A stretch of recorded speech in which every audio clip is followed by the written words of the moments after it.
घने जंगल की सीमा पर, जहाँ से नदी का घुमाव शुरू होता था, वहाँ लकड़ियों और फूस से बनी एक पुरानी कुटिया थी। ये कुटिया इतनी जर्जर थी कि लगता था जैसे अगली तेज हवा इसे अपने साथ उड़ा ले जाएगी। इसी कुटिया में रहता था भुवन। भुवन एक बेहद गरीब लेकिन हुनरमंद लकड़हारा और कारीगर था। उसका शरीर छरहरा, माथे पर हमेशा पसीने की बूंदें और आंखों में एक अजीब सी चमक रहती थी। उसके हाथों में हमेशा लकड़ी का बुरादा लगा रहता। यही लकड़ियां उसकी रोजी रोटी और जीवन का एकमात्र सहारा थीं। उसके साथ रहती थी उसकी बूढ़ी काकी। काकी की उम्र अब ढल चुकी थी। चेहरे पर झुर्रियां थीं, बाल एकदम सफेद, आंखें कमजोर पड़ चुकी थीं। लेकिन अपने बेटे भुवन के लिए उनके दिल में हमेशा दुआएं साफ और सच्ची रहती थीं। सुबह होते ही काकी खांसते हुए उठती। भुवन बेटा, उठ जा। देख, सूरज कितनी ऊपर आ गया है। नदी के पानी पर कैसी चमक है। आज कस्बे के बाजार नहीं जाना क्या? लकड़ियों के खिलौने और बर्तन बेचने में देर करेगा तो ग्राहक लौट जाएंगे और बैठने की अच्छी जगह भी नहीं मिलेगी। हाँ काकी, बस हाथ मुंह धोकर अभी निकलता हूँ। आज बाजार में ज्यादा सामान बेचना है। अगर सब बिक गया तो घर के लिए थोड़ा अच्छा राशन और तुम्हारे लिए सूती की नरम चादर लाऊंगा। वो जंगल से सूखी और मजबूत लकड़ियां चुनकर लाता, अपने औजारों से उन्हें तराशता और लकड़ी के सुंदर खिलौने, नक्काशीदार डिब्बे और बर्तन बनाता। काकी दूर बैठी उसे काम करते देख कहती, बेटा, तेरे हाथों में तो साक्षात विश्वकर्मा का वास है। जब तू इन बेजान लकड़ियों पर अपनी छेनी चलाता है ना, तो इनमें जैसे जान आ जाती है। बस भगवान तेरी किस्मत के पन्नों पर भी कुछ रंग भर दे। तेरी इस कड़ी मेहनत का फल तुझे एक दिन जरूर मिलेगा। मैं तो हर रोज यही प्रार्थना करती हूँ। काकी, रंग तो है हमारी जिंदगी में। देखो ना, ये खुरदरी लकड़ी कट छट कर कितनी सुंदर बन जाती है। अभी तो मामूली सी लगती है, लेकिन जब इस पर पॉलिश होती है तो खिलौना बन जाती है। शायद हमारी किस्मत भी ऐसी ही हो। अभी सादी दिखती है, पर एक दिन मेहनत की आंच में तप कर जरूर चमकेगी। पर सच्चाई ये थी कि घर में कभी भरपेट खाना नहीं बनता था। कई रातें सिर्फ नमक रोटी पर गुजरती। फिर भी भुवन खुश रहता, क्योंकि उसे लगता जब तक काकी साथ है वो अकेला नहीं।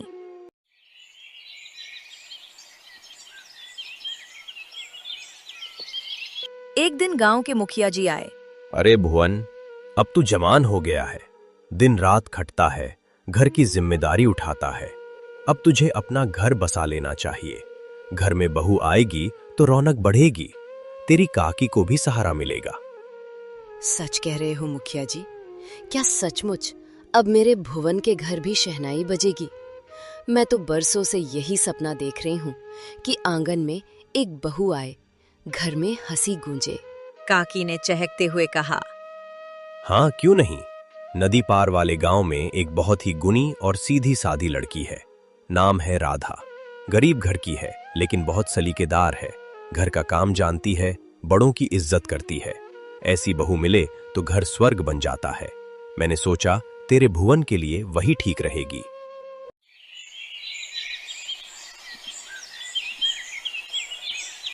कुछ ही दिनों में सादी सी शादी हुई। न बैंड न बाजा, बस गांव के लोग, भगवान का नाम और सच्ची दुआएं। राधा बहुत मेहनती थी। वो घर संभालती, भुवन के साथ लकड़ियां छांटने में भी मदद करती। धीरे धीरे घर में थोड़ी रौनक आने लगी। कुटिया गोबर और मिट्टी से लिपकर साफ रहने लगी। भुवन पहले से ज्यादा खिलौने बनाने लगा। 2 साल बाद उनके आंगन में एक प्यारी सी बच्ची की किलकारियां गूंजीं। उसकी आंखें बड़ी बड़ी थीं, चेहरा बहुत मासूम था। मेरी लाडली, मेरी लक्ष्मी। देखो काकी, कैसे नन्हे नन्हे हाथ हैं इसके। जैसे ही मुस्कुराती है ना, लगता है पूरी कुटिया रोशनी से भर गई। अब तो लगता है सचमुच हमारे घर में खुशियों ने जन्म लिया है। भुवन ने भावुक होकर कहा, सच कह रहा है बेटा, ये तो सच में लक्ष्मी बनकर आई है। इसकी किलकारी सुनते ही मेरा सारा दर्द भूल जाता है। लेकिन बताओ, नाम क्या रखेंगे? ऐसा नाम हो जो इसके नसीब में मिठास और उजाला भर दे। मैंने सोचा है इसका नाम मीरा रखेंगे। जब ये नन्हे नन्हे कदमों से चलेगी ना, तो लगेगा जैसे साक्षात खुशियां हमारे घर में नृत्य कर रही हों। हमारा छोटा सा घर भी तब महल जैसा लगेगा। सब हंस पड़े। अब भुवन और भी मेहनत करने लगा। वो चाहता था कि उसकी बेटी कभी भूखी ना सोए। वो बाजार में सुबह से शाम तक बैठता। कभी कभी लोग मोलभाव करते तो भी वो मुस्कुरा देता। ले जाओ भैया, 2 पैसे कम दे दो, पर खिलौना ले जाओ। बड़ी मेहनत से बनाया है, सुबह से धूप में बैठा हूं। सोचा था आज कुछ ज्यादा बिकेंगे तो घर में चूल्हा भी अच्छे से जलेगा। तुम ले जाओगे तो तुम्हारे बच्चे के चेहरे पर मुस्कान आ जाएगी। लेकिन किस्मत हमेशा साथ नहीं देती। एक कड़ाके की ठंड में राधा को तेज बुखार और खांसी हो गई। पहले तो लगा साधारण बुखार है, मगर दिन ब दिन हालत बिगड़ती गई। भुवन घबरा गया। वो शहर के वैद्य के पास गया। इलाज के लिए गांव के सेठ से भारी कर्ज लिया। बीमारी बढ़ती गई, दवाइयां चलती रहीं, मगर राधा की हालत सुधरने के बजाय बिगड़ती ही गई। उसका शरीर कमजोर पड़ चुका था। सांस लेना उसके लिए कठिन हो गया था। एक रात तेज बुखार के बाद उसकी हालत बहुत नाजुक हो गई। भुवन उसके पास बैठा। सुनिए जी, मीरा का ध्यान रखना। वो अभी बहुत छोटी है। उसे रात में अंधेरे से डर लगता है। उसे अपनी बाहों में सुलाकर ही चैन आता है। अगर कभी वो मुझे पुकारे तो उसे प्यार से समझा देना कि उसकी माँ हमेशा उसके साथ है। तुम ठीक हो जाओगी राधा, मैं यहीं हूं, कहीं नहीं जाऊंगा। तुम बस हिम्मत रखो। देखो मीरा तुम्हें ही ताक रही है। उसे अपनी माँ की मुस्कान चाहिए। सब ठीक होगा राधा, मैं तुम्हें कुछ नहीं होने दूंगा। लेकिन उस रात राधा की सांसें धीरे धीरे थम गईं। लंबी बीमारी से लड़ते लड़ते वो हार गई। कुटिया में सन्नाटा छा गया। भुवन की दुनिया उसी पल उजड़ गई। अब भुवन अकेला था, एक बूढ़ी काकी और एक छोटी सी बेटी। गांव वाले कुछ दिन सहानुभूति जताते रहे, मगर धीरे धीरे सब अपनी जिंदगी में लौट गए। भुवन ने आंसू पोंछे। मैं टूट नहीं सकता, मुझे मीरा के लिए जीना है। अगर मैं ही हिम्मत हार गया तो उस नन्ही सी जान का सहारा कौन बनेगा? मेरी हर सांस अब उसके नाम है। उसके चेहरे की मुस्कान ही मेरी ताकत है। चाहे कितनी भी मुश्किल आए, मैं खुद को संभालूंगा। वो पहले से 2 गुनी मेहनत करने लगा, लेकिन बीमारी में जो थोड़ा बहुत पैसा था वो खत्म हो चुका था। ऊपर से राधा के इलाज के लिए सेठ से भारी कर्ज लिया था। मौसम खराब रहने लगा। कुटिया की छत से पानी टपकने लगा। एक दिन तेज आंधी आई और लकड़ी की दीवार का एक हिस्सा टूट कर गिर गया। काकी घबरा गई। बेटा, ये घर कब तक टिकेगा? देख तो सही, छत की लकड़ियां खोखली हो गई हैं। बरसात आई तो पता नहीं क्या हाल होगा। मैं तो बूढ़ी हो गई हूँ, पर तुम्हें और मीरा को सुरक्षित देखना चाहती हूँ। राधा की बीमारी के समय भुवन ने सेठ से पैसे उधार लिए थे। उस समय उसे कुछ समझ नहीं आया था। उसने हाथ जोड़कर कहा था, सेठ जी, जितना चाहिए लिख लीजिए, बस मेरी राधा को बचा लीजिए। मैं दिन रात मेहनत करूंगा, लेकिन उसकी सांसें नहीं रुकनी चाहिए। पैसा ले जाओ भुवन, मदद तो कर दूंगा, लेकिन याद रखना समय पर लौटाना। मेरा हिसाब साफ रहता है और ब्याज बढ़ता रहता है। राधा चली गई, लेकिन कर्ज वहीं रह गया। अब सेठ का हिसाब बढ़ चुका था। मूल से ज्यादा ब्याज हो गया था। कुछ महीने तक सेठ चुप रहा। फिर एक दिन वो 2 आदमियों के साथ भुवन की कुटिया पर आ धमका। ओ भुवन, किधर है? बाहर निकल, आज हिसाब साफ करने आया हूं मैं। भुवन बाहर आया, सिर झुका हुआ था। जी सेठ जी, आपकी आवाज सुनते ही आ गया। गलती हो गई जो अभी तक रकम नहीं चुका पाया। गलती? तुमने इलाज के लिए भारी रकम ली थी, अब ब्याज मिलाकर दुगनी हो गई है। साफ साफ बताओ, कब लौटाओगे? मैं कोशिश कर रहा हूं सेठ जी, दिन रात लकड़ियां काट रहा हूं। बस थोड़ा समय और दे दीजिए। हालात संभलते ही आपका एक एक पैसा चुका दूंगा। समय? समय तो तेरी औरत को भी भगवान ने दिया था और उसने भी नहीं बचाया। अब बहाने नहीं चलेंगे। समझो ये तुम्हारे लिए आखिरी मौका है। ये बात भुवन के दिल पर तीर की तरह लगी। भुवन ने हाथ जोड़ दिए। मेरे पास अभी कुछ नहीं है सेठ जी, लेकिन मैं मेहनत करूंगा। एक एक पैसा चुका दूंगा। मेरा घर, मेरी मेहनत, मेरी इज्जत सब इस कर्ज के लिए है। तेरी लकड़ी के खिलौनों से मेरा कर्ज नहीं उतरेगा। अगर पैसे नहीं दे सकता तो इस कुटिया को अभी खाली कर दो। मैं और इंतजार नहीं करूंगा। काकी कांपती हुई बाहर आईं। सेठ जी, ये हमारा आखिरी सहारा है, हमारी मदद कीजिए, हमें मत निकालो। 3 दिन का समय देता हूं, या तो पैसा चुका दो या ये घर मेरा। समय बीत गया तो कोई दया नहीं होगी। सेठ चला गया। कुटिया में सन्नाटा छा गया। काकी रोते हुए बोली, बेटा, अब हम कहाँ जाएंगे? यही घर तो हमारा सब कुछ है। बाबा, वो अंकल हमारा घर क्यों ले रहे हैं? हमने तो अपनी मेहनत से इसे बनाया है। कोई हमारा घर नहीं लेगा बेटा। मैं अपनी जान लगा दूं लेकिन इसे बचाऊंगा। भुवन ने हिम्मत बंधाई। 3 दिन बाद सेठ 57 फिर आया। ला पैसा भुवन। पैसा अभी नहीं है सेठ जी, बस थोड़ी और मोहलत दे दीजिए।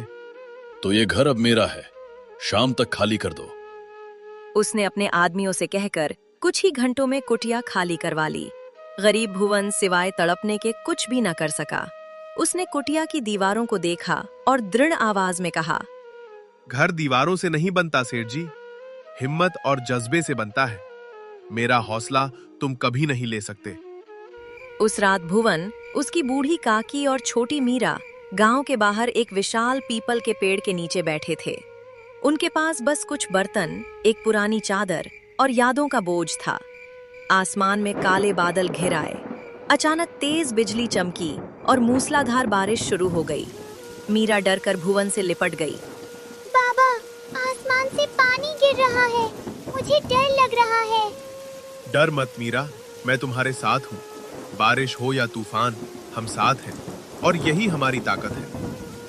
भुवन ने अपनी फटी चादर मीरा के सिर पर बांध दी। काकी ठंड से कांप रही थीं। उस रात उन्होंने भीगी जमीन पर बैठकर रात काटी। हर गरजती बिजली के साथ भुवन के अंदर एक नया संकल्प जन्म ले रहा था। अगले दिन जब बारिश थमी तो भुवन गांव में मदद मांगने गया, लेकिन हर किसी ने बहाना बना दिया। किसी ने कहा उनके पास जगह नहीं है, तो किसी ने सेठ के डर से मना कर दिया। शाम तक वो निराश होकर वापस उसी पीपल के पेड़ के पास आ गया। उसने गहरी सांस ली और खुद से कहा, जब इंसान साथ नहीं देता तो प्रकृति ही सही, यही मेरा आसरा होगा। मैं यहीं घर बनाऊंगा। काकी, किसी ने मदद नहीं की, अब मैं किसी के दरवाजे नहीं जाऊंगा। मैं इसी पीपल के पेड़ पर हमारा नया घर बनाऊंगा, वहीं हम सुरक्षित रहेंगे। क्या कहा तूने? पेड़ पर घर? लोग क्या कहेंगे बेटा? लोग हंसेंगे। काकी, जब लोगों ने हमें ठुकरा दिया तो उनके कहने का क्या डर। मैं पेड़ पर घर बनाकर रहूंगा और कोई हमें डरा नहीं पाएगा।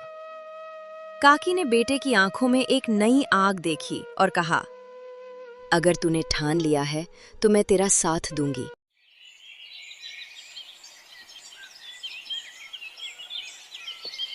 अगली सुबह से भुवन काम पर लग गया। वो जंगल से मजबूत बांस, टहनियां और रस्सियां ले आया। गांव वाले दूर खड़े होकर हंस रहे थे।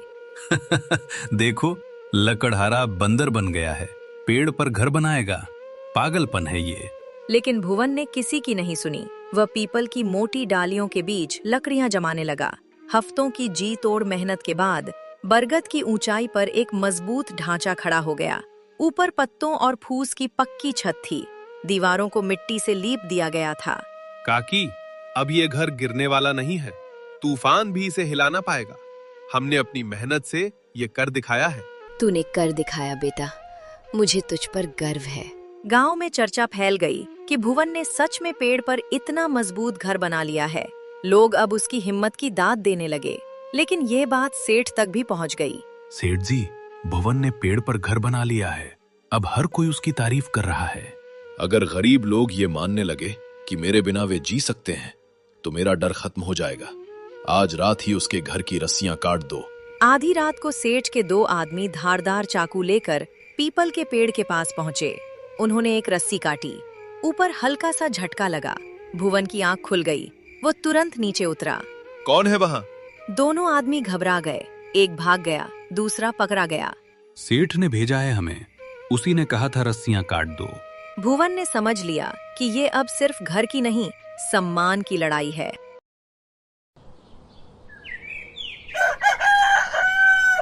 अगले ही दिन वो पंचायत में गया। सेठ भी अपने नकली कागज लेकर पहुंचा कि वो पीपल का पेड़ उसका है, लेकिन गांव के पुराने मुंशी ने कागज देखकर कह दिया, सरपंच जी, इन कागजों की मोहर नकली है, ये जमीन पंचायत की है।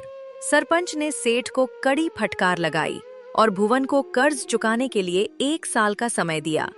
पंचायत के फैसले के बाद भुवन की जीत हुई। धीरे धीरे उस पीपल वाले घर ट्री हाउस की चर्चा शहर तक पहुंच गई।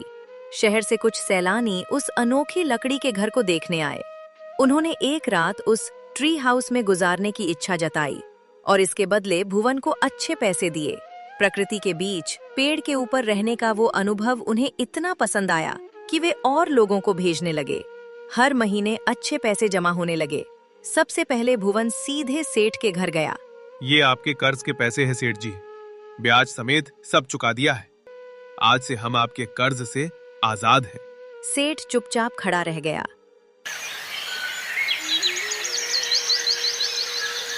समय बीतता गया।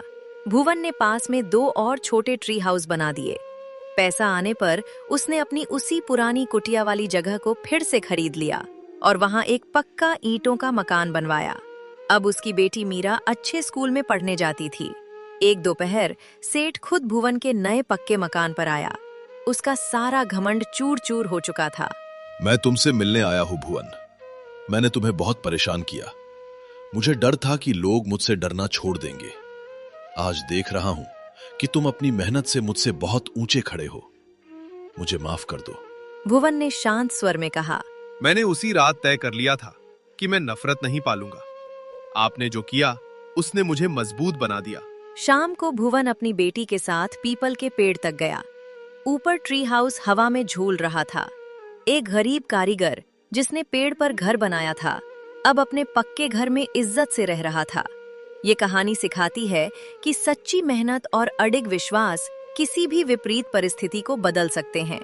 घमंड और लालच क्षणिक होते हैं, लेकिन धैर्य, ईमानदारी और साहस अंततः इंसान को सम्मान और स्थायी सुख दिलाते हैं। आप भुवन के लिए क्या कहना चाहेंगे? क्या गरीब को भी आगे बढ़ने का सामान्य मौका मिलना चाहिए? अगर कहानी पसंद आई तो अपनी राय जरूर शेयर करें।